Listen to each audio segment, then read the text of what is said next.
Salam kanalımın dəyərli izləyiciləri, əziz şagirdlər. Bugün 9 mart 2025-ci il tarixində 11-lər üçün buraxılış imtahanı keçirildi. İkinci zona aid olan məktəblər üçün. Və mən bugün sizə 51-60 sayılı tapşırıqları, yəni Şumerlərin yaratdığı Tufan əfsanəsi dünyaya necə yayıldı mətninin izahını verəcəm. Bundan əlavə deyim ki, həm qrammatika suallarının, həm də bir il mətninin izahını isə əvvəlki videolarda vermişəm. Onları da izləyə bilərsiniz. Videoya keçid etməzdən əvvəl, izahlara keçid etməzdən əvvəl qeyd edeyim ki, əgər videonu izləyirsinizsə, faydalanırsınızsa, çox pozitivsiz bu arada, videonu bəyənməyi, kanala abunə olmağı, şərh yazmağı unutmayın. Çünki bu videolara bir əmək sərf olunur. Əməyi isə dəyərləndirmək lazımdır. Demək, burada mətndə Şumerlərin yaratdığı Tufan əfsanəsi dünyaya necə yayılması haqqındadır. Demək, baxaq, yəqin ki, mətndə siz tanışsınız, tanış deyilsinizsə, videonu saxlayıb mətnlə tanış olub, daha sonra sualları birgə cavablandıra bilərsiniz. 51-də deyir ki, gəlin qələmi tənzimləyək. Əvvəldə Roma rəqəmi yazılmış hansı cümlə mətndən çıxarılsa məzmuna xələl gəlməz. Baxaq birə. Bu zaman deyir ki, Tanrı Enki, Kral Ziusudraya böyük daşqın olacağı barədə məlumat verir. Bu məlumat verməyi çıxsaq, oraya bütün canlılardan bir cüt toplayır. Nəyin əsasında? Mən biri çıxa bilmərəm, yəni. 2-yə baxıram. Tezliklə sel başlayır, deyir. Bütün dünyam su basdıqdan sonra göyərçin havaya buraxır.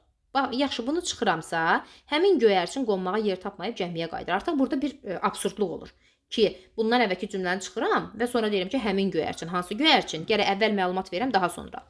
3-ə baxıram. 3-dədir ki, sonra bir qaranquş göndərir. O da geri qayıdır. O da geri qayıdırır sözünü desəm, əgər 3-ü çıxsam, o zaman yenə də bir natamamlıq yaranacaq. 3-ü də çıxamıram. 4-dədir ki, arxeoloji araşdırmalar Şumer bölgəsinin zaman-zaman güclü daşqınlara məruz qaldığını təsdiqləyir. Bunlardan Ur şəhərindəki daşqınların izləri daha aydın görünür. Nələrdən? Araşdırmalardan da. Araşdırmalar da çıxa bilmərəm, yəni ona görə. Baxıram onda 5-ə. Burada aparmış araşdırmalar qədim bir mədəniyyətinin 2,5 metr qalınlıqda palçıq qatının altında qaldığını üzə çıxarmışlar. Yəni bunu çıxarda bilərəm həqiqətən də. Ona görə cavab A. Yəni 5. 51-də cavab oldu A variantı. 52.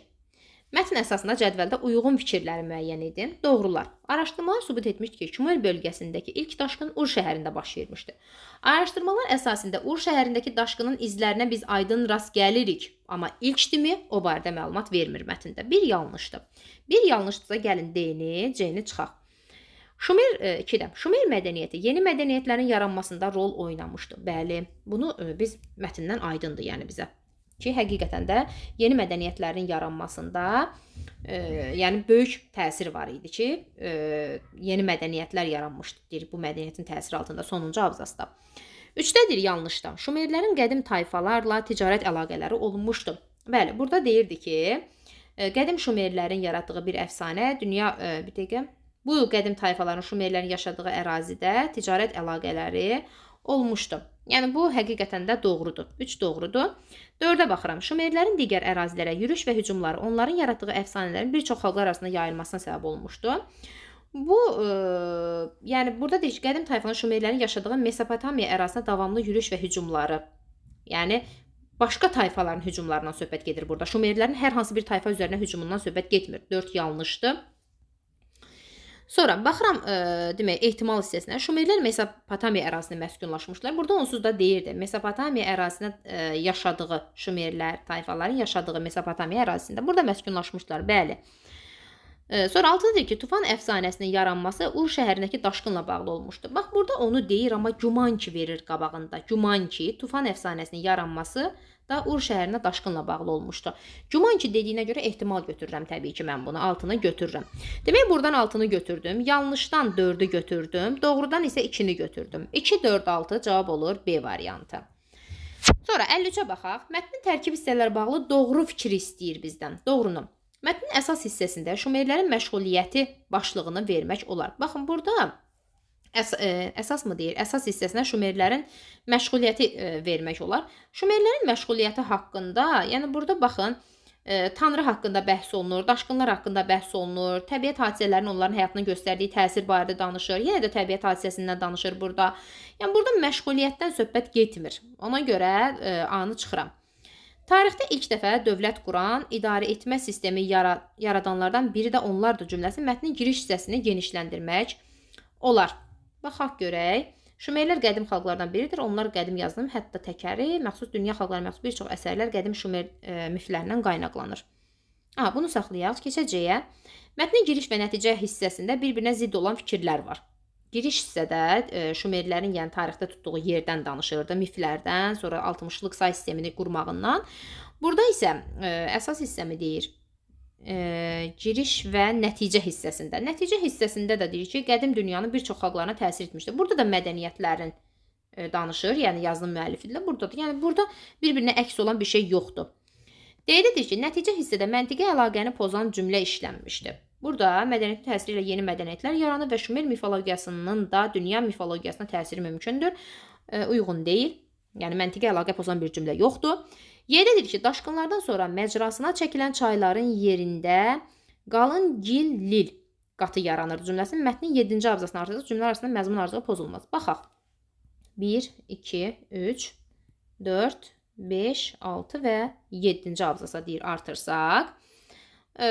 Mətnin cümlə arasında məzmun ardıcılığı pozulmaz. Baxın, burada əfsanələrdən danışırdı, xalqlar arasında yaranmış mifologiyadan danışırdı, sonra onlara olunan yürüşlərdən danışırdı. Yəni, burada məcradan, sonra nə bilim, daşqından danışmırdı ki, lilqat təbəqə olsun, yəni.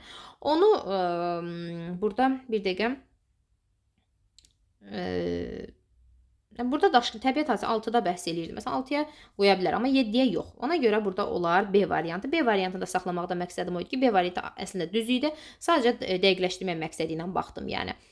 54. Mətnə əsasən hansı suallara cavab tapmaq mümkündür? Tanrı insanları nə üçün cəzalandırmaq istəyir? Bax, burada deyir ki, yəni güclü bir tufanla cəzalandırılması haqqında tufan əfsanəsi. Nə üçün idi? O yox idi, yəni. Bir yoxdur. Çıxmayaq da, yəni biri götürürük, cəzalandırmaq istəyən tapmaq mümkündür deyir. Mümkün deyil, biri mümkün deyil. Biri çıxırıq onda, birləri çıxdıq. 2. Kral daşqının olacağından necə xəbər tutur? Burada Tanrı Enki Kral Zidusaya böyük daşqın olacağı barədə məlumat verir. Bəli, bu düzdür, 2 düzdür. Ziusudranın havaya uçurduğu göyərçin nə üçün geri qayıdır? Burada deyir ki, göyərçin geri qayıdır, çünki yəni baxın, yəni göyərçin qonmağa yer tapmayıb gəmiyə qayıdır. Bu barədə məlumat var idi. Onda məlumat olanlara baxsaq, 2 ilə 3-ü götürürəm, birləri çıxdım. 4-də Ur şəhərindəki daşqın neçə gün davam etmişdi? Bu barədə bir məlumat yox idi. Sadəcə qədim bir mədəniyyətin araşdırma nəticəsində 2,5 metr qalınlığında palçıq qatının altında qalmasından söhbət gedirdi, yəni.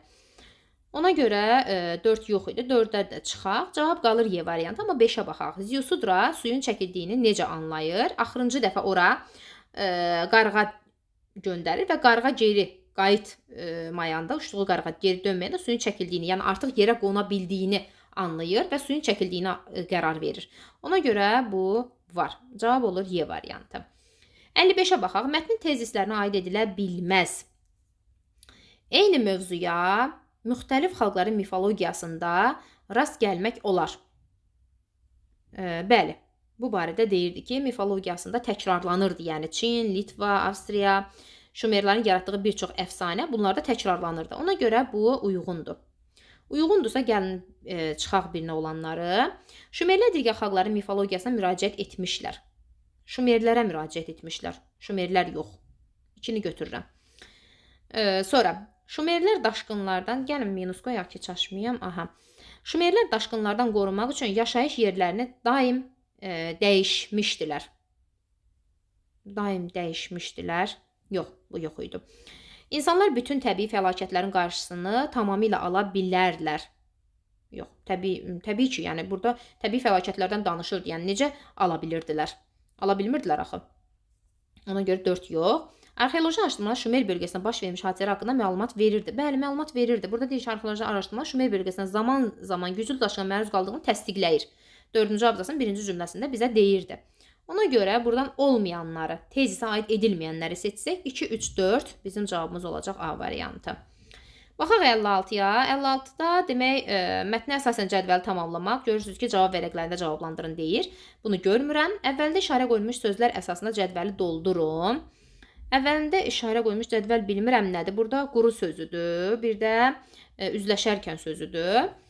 58-də mətndə nöqtələrin yerinə uyğun fikir yazmaqla cümləni tamamlayın. Baxın, burada deyir ki, lakin deyir, Şumerlər düşüncəsindən əksinə, bir dəqiqə, buna görə də böyük sel fəlakətlərlə üzləşərkən bu hadisəni ümumdünya daşqını kimi qəbul etmişdilər.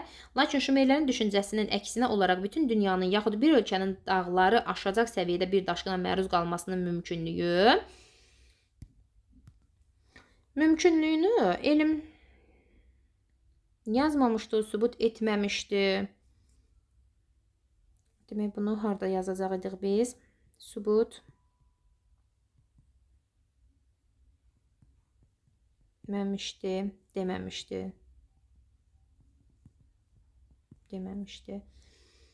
Elm mümkünlüyünü elm göstərməmişdi. Və s. kimi yazmaq olar. 60-da deyir ki, 59 mətn yenə cədvəldir. 60-da üzərində rəqəm yazılmış sözlərin konteksti əsasən mənasını müəyyən edin.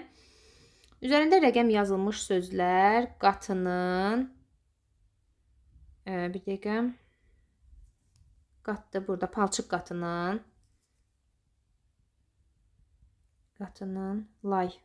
lay sözüdür, palçıq layının, sonra qata, palçıq, təbəqə də ola bilər burada. Bəqəsi. Sonra qavramaq, qavramayan, təbiət hadisəsinin səbəbini anlamayan mənasındadır. Anlamayan, belə yazılmalıydı. Burada isə davamlı, davamlı sözü idi ki, davamlı sözünə həmişə sözünü yazmaq olar, həmişə, hər vaxt. Yəni, bu sözləri bundan əvəz etmək olar. Mətnin izahı bu qədər.